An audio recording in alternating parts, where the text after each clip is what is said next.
Hello everyone, good evening সবাইকে। আমি রাখি আমার একটা নতুন ভিডিওতে তোমাদেরকে অনেক অনেক স্বাগত আর অনেক অনেক ভালোবাসা। আশা করি আজকের ভিডিওটা অনেকটাই ভালো লাগবে, তো দেখতে থাকো। আমরা আইছি পার্কের মধ্যে, অনেক দিন থাকি পার্কে আসা হয় না, তাই একটু ঘুরতে আইছি।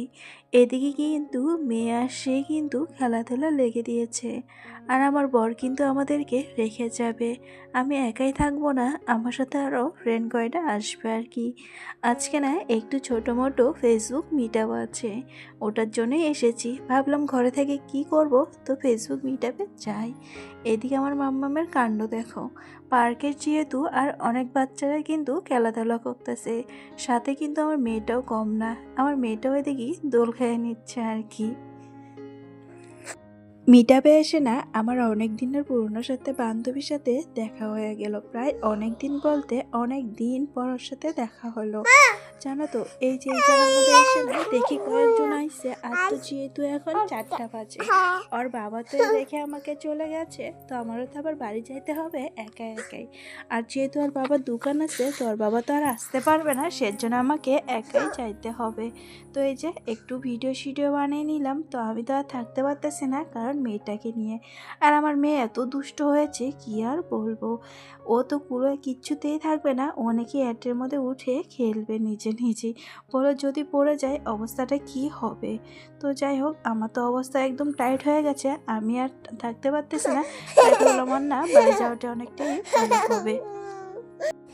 তো এই যে আরও কিন্তু লোকজন আসবে, আমি তার মধ্যে চলে যাচ্ছি, কারণ আমি আর পাই না আমার মেয়েকে নিয়ে। আর আমার বান্ধবী নাকি আমার সাথে চলে যাবে। তো এই যে বান্ধবীটা একটু মোবাইল দেখিয়ে নিল, তো আমার তো ঠিক আছে, সেজন্য ও আবার আমার মেয়েকে কুলে নিয়েছে। আর ওর নাকি হাজব্যান্ড ওকে নিতে আসবে, ওর হাজব্যান্ডও চলে গেছে। তো যাই হোক, আমি আবার পিলপিলি দিয়ে চলে যাব।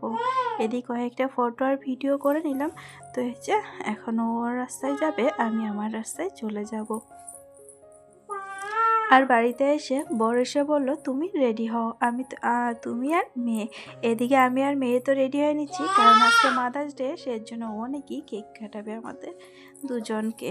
তাই তখন যে ড্রেসটা পরে গেছিলাম সেই ড্রেসটাই কিন্তু পরে আবারও পরছি আর কি, যেহেতু আমি ধুয়ে দিব। আমি না কোনো জায়গায় গেলে সেই ড্রেসটা মানে গডরেজে কিংবা আলমারিতে রাখি না, পরার আর কি ধুয়ে দেওয়ার পর তারপরে আবার উঠিয়ে দিই।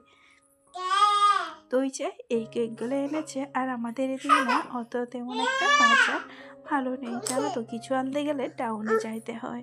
তো এই যে এখন আর কি কেক কাটবো, মাম্মামকেও রেডি করে দিলাম, আমিও রেডি হয়েছি। ওই দিকে বর্মশাই আবার